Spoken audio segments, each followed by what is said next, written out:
Hey, everybody, welcome back to the Top Agent Podcast. Stacy, how are you doing today? I'm great. How are you? Hanging in there.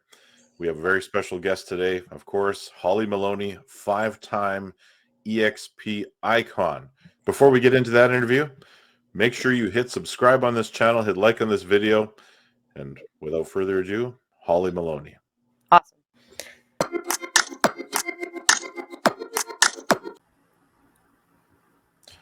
Holly, welcome to the show. How are you doing today? I am doing fabulous, Ryan. Thanks for having me. Thanks for being here. Yeah, So thank you. basically, we want to start with getting into your backstory a little bit. So all of us have a very diverse background as far as real estate goes. I've never heard the same story twice. Tell me about life before you got into the profession. Oh, well, before I got into the profession, I worked at a bank. I was a mortgage lender. And I always tell everybody I retired the first time when I had my second child. And I had went on to have a total of 4 children and needed to go back to work. And at that time, I was selling Tupperware. And I know, which is, it just blew me away. I was 9 months pregnant with my third baby, and it blew me away how much these women were buying on top with Tupperware. And, I was a stay-at-home mom and, was thinking, I could do this, but it would defeat the purpose if I was gone every night, staying home with my kids. I'd never see my husband. So I had to be a little creative, and I rented out a grade school where my kids went to school. I rented out the gym, and I would have Tupperware parties every Monday night. And I would have a bunch of parties, and that would be my one night a week working. I'd have my 10 parties and made a really good living and was able to stay home with my children, work around their schedule, and drove a van, got a brand new one every 2 years the company gave me, and they paid my insurance. Yeah, and it was great. And so when they all went to school, they were all in grade school at the time, and my youngest was he was probably in the fourth or fifth grade. And Rubbermaid came along. You know how that did, and that kind of changed, the way that Tupperware was perceived. And so I wanted to do something that would help our income. My kids all went to private schools, and I just wanted to make a little bit of money. So I kept applying for jobs, and I kept getting them, and I would freak out. And I was like, I don't want to have a job where I'm not going to see my kids, or I have to justify to someone else when they're sick, or, vacations, things like that. So that was very important to me. And my husband's uncle was a manager of a real estate company. And he was like, you should come in and you should do real estate. And I thought, well, I could do this, I could try it. And so I went to real estate school, and I was going to just sell, I thought, oh, this will be good. I'll sell 1 or 2 houses a year to supplement our income, you know, and the rest was history. I was new agent of the year. I was top agent in our MLS, and that was in 2004 that I started. And in 2019, I was real estate agent of the year in Cincinnati area, voted by 6,500 agents. And, I sell 130 houses a year. I love what I do.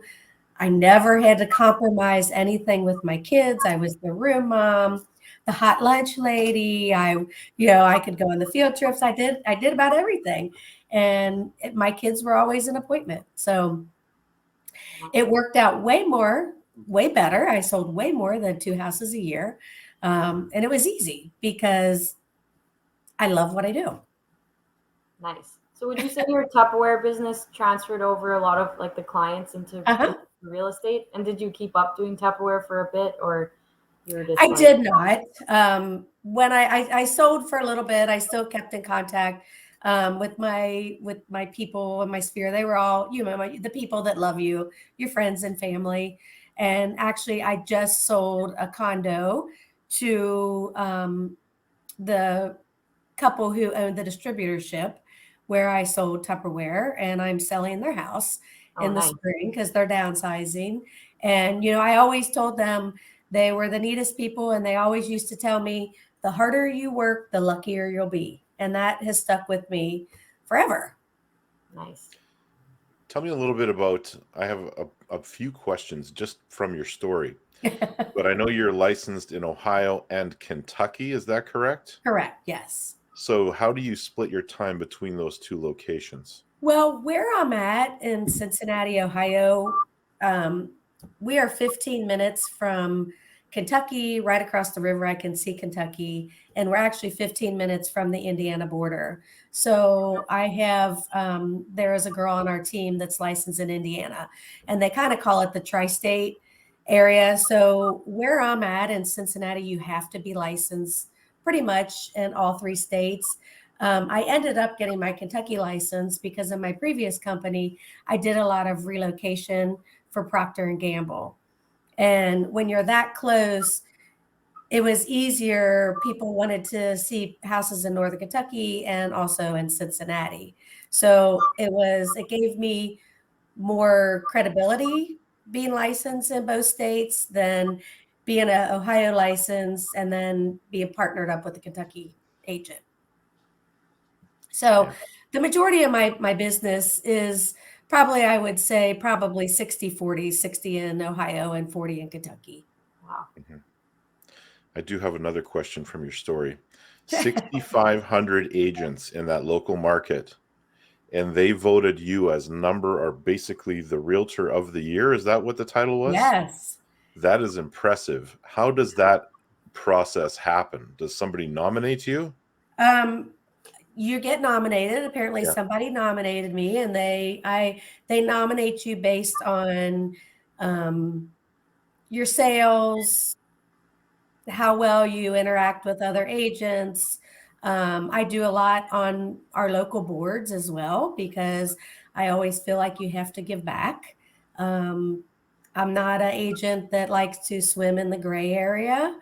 Um, I'm just black and white. I just, I like to do things by the book. And I am that agent that I will not sell you anything that I wouldn't sell my own kids, because at the end of the day, I want that repeat business. My business is 97% all referral based at this point.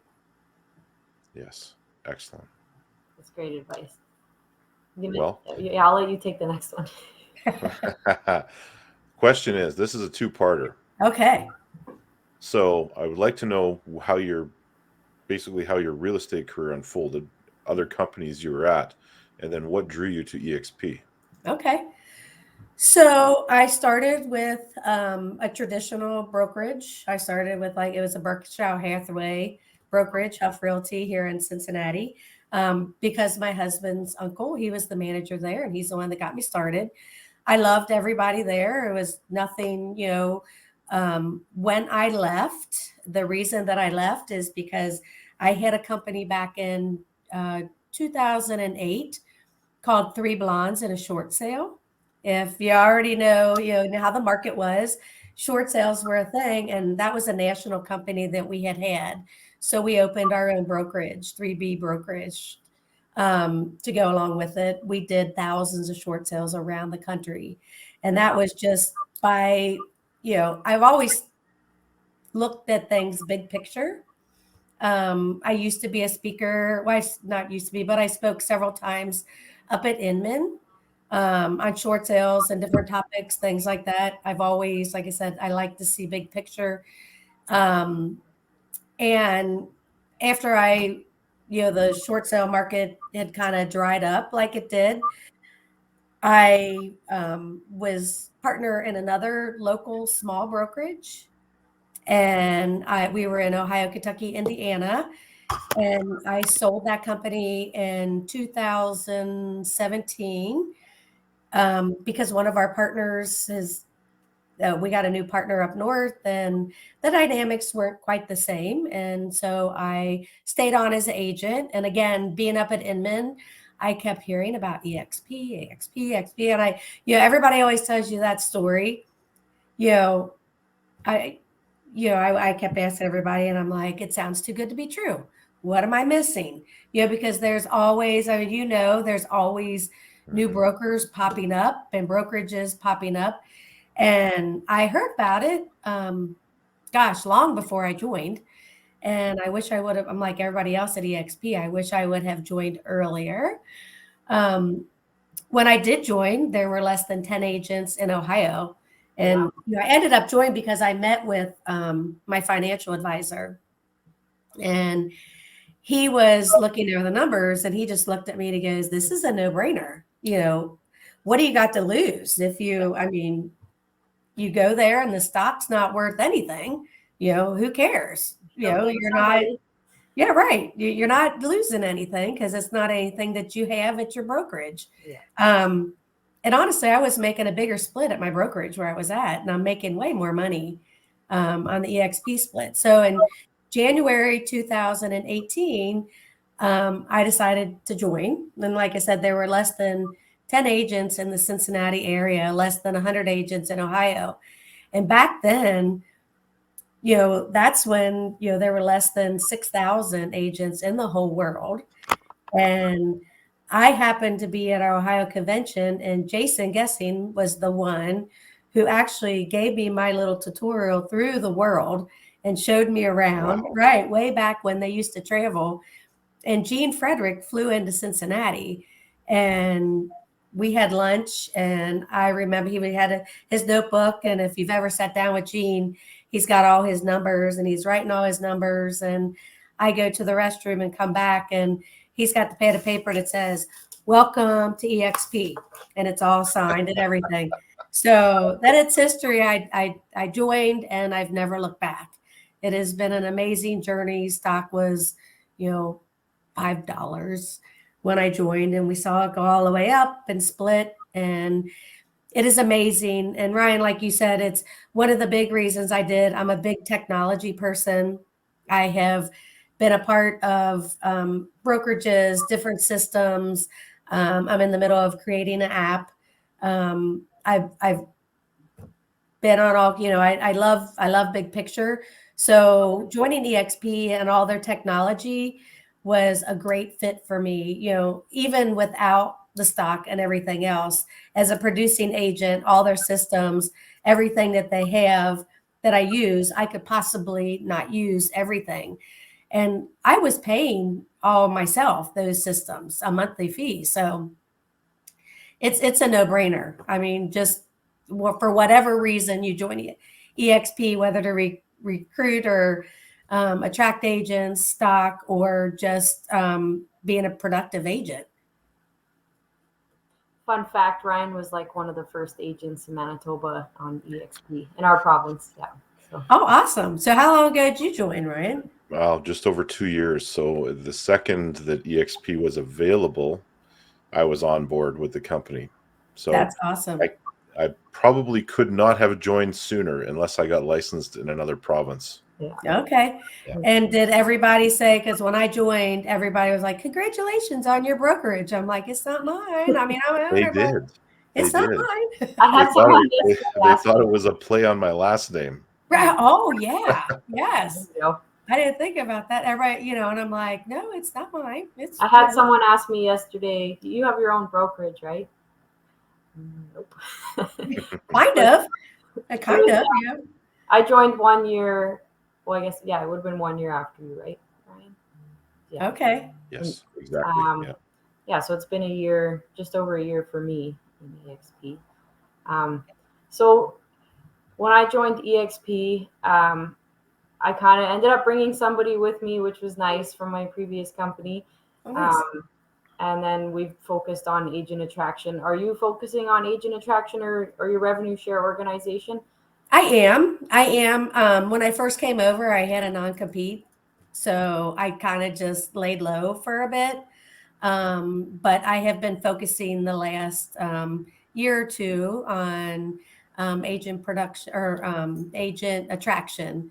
And, what really has done it for me is, I had, and this was my aha moment. Everybody always has I had a very good friend of mine. I've been in the business a long time. He had a team of 10. He came in to eXp under somebody that just cold called him out of the state. And I saw him at an eXp event, and we all have these aha moments. And he said, I've been meaning to ask you, why didn't you ever call me? And I was like, oh, Oh, I shit. said, well, I guess I didn't want to be that agent. And he said to me, he said, it's not that you're not being that agent. He said, the way that I look at it, this is such a huge opportunity that you had. And it's just up to you to share it. And it's up to me or any other agent if I want to take it or not. And that was my big aha moment because I know how much it's changed my life in 5 years. And that was my big, I'm not recruiting people. I'm giving them an opportunity. Yes. That's a great outlook on it. So It is. you're a 5-time icon, Yeah. which we haven't said yet. A 5-time icon in, well, if you do the math, that's pretty good success over the years you've been with eXp. So my question is back to a little bit about traditional real estate. What are you doing to adapt to a changing market? So as far as a changing market, I always tell everybody, I don't really feel like in my area, it's really a changing market.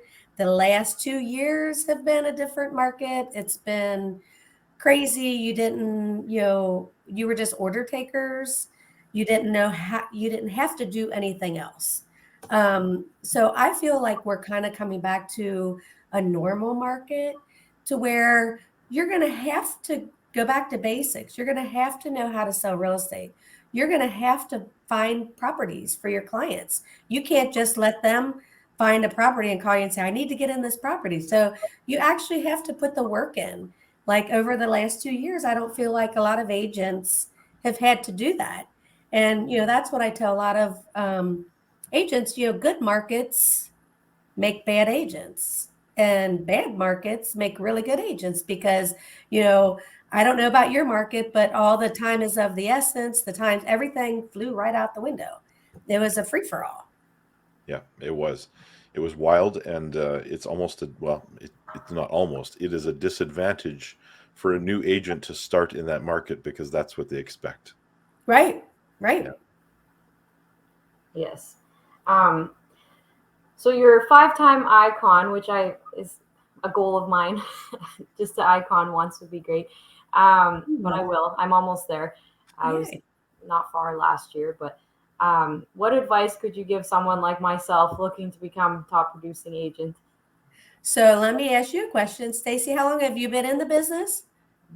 Just over 3 years. Okay. And I So didn't start because of the pandemic. I knew no, I was going to real estate. So no. So one of the big advice that I would get, and just I've done everything, I've tried everything. You want to be that agent that when your friends, family, the people know, love, and trust you when they think of real estate, you want to be able to help them. Your name needs to be top of mind, whether they're thinking about renting. You have to be creative. There's a lot of agents that they only know how to list and sell a property. They don't know how to do a land contract or a lease purchase or anything like that. The big thing I said, that I would give advice is listen to your client. Listen to what they need. I've went on interviews before at listing appointments, and back in the day, I was the second or third listing agent, and the house didn't sell. And I interviewed, I listened to the seller, and I said, "Well, tell me what you are trying to achieve," because you always want to know what the goal is. Where are they going? What are they trying to achieve by this move, or something that has happened in their life? And she wanted to get a condo, and she only owed like 30,000 on her house because she didn't want to cut grass or anything. By the time I put the numbers together and everything, it was cheaper for her. And I showed her condos in the area what she wanted to be in, and it was cheaper for her to hire somebody to cut their grass, which I did. I gave her somebody, and she told me, "You're the only real estate agent that told me not to sell my house." And she stayed there. And 3 years later, guess who sold it? I did. She called me when she was ready. So listen to your clients. And I always market to, I've tried the leads and buying leads. And, that's really good if you want to be on call 24/7. But spend money on the people that know, love, and trust you, because I reach out to my sphere. I send pies. I send them a pie coupon for Thanksgiving. I used to buy them and they'd have to pick them up. But again, I'm Ohio, Kentucky, all the way around. So it's very hard for people to come. Then I tried delivering pies, and that was a big thing. So then I found a bakery that I could buy certificates, and I could send them certificates and they would have to redeem them at the bakery. So I could send those to all of my clients, and they look forward to that on Thanksgiving. So that's something that I do to my clients. I send lottery tickets, for St. Patrick's Day, and I'm just getting ready to send forget-me-nots. So those are things that I do, and I'm at the point where my kids' friends, and so having that relationship with your sphere goes a really long way, because like I said, I used to buy some of these leads, and I would say 1 out of 100 might be a good one. The rest of them are just looking for a warm body to pick up the phone. And if you don't pick up the phone the first time, you don't pick them up in 2 minutes, they're on to the next agent. Yeah. So I started spending money on my sphere. So those are the things that I would say: listen to what your clients want when you do the interview, and prospect to the people that know, love, and trust you. Perfect. Great advice. Thank you. What role do you feel social media is playing in today's real estate world? What rule? Well, I don't know if there's a rule, but my son What is role? Yeah. yeah, my son is in Yeah. real estate with me. He got licensed, Stacy, like you. It'll be 3 years. He got laid off of his job. He was an influential marketer and did experiential marketing and would travel, and then got laid off during COVID. So he's a lot better than social media than I, but he is teaching me how to do that. One of the biggest things that I've learned, it took me a long time, because I would say getting into real estate, one of the hardest things I had to do was just find a headshot that I liked. That was really hard for me, because I didn't, everybody's like, and especially with videos and things like that, I would do a million takes. And I went to a coaching, and I realized that nobody would remember the way my hair looked or what clothes I had on. And it's just about getting the message out there.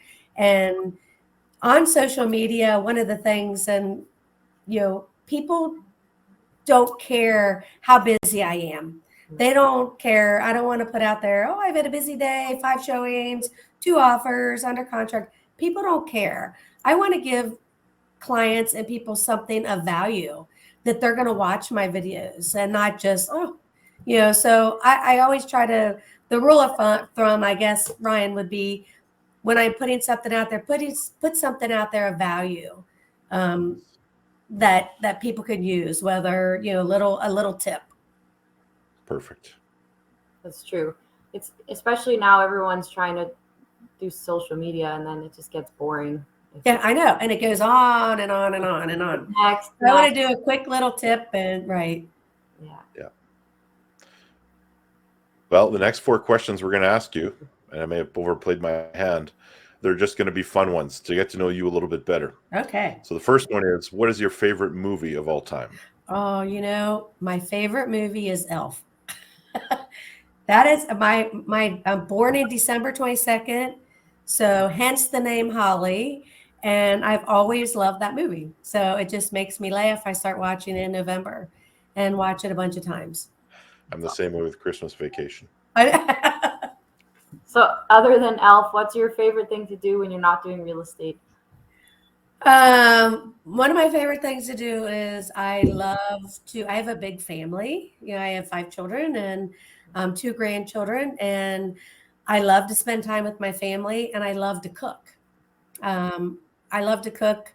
It's just my husband and I now at home.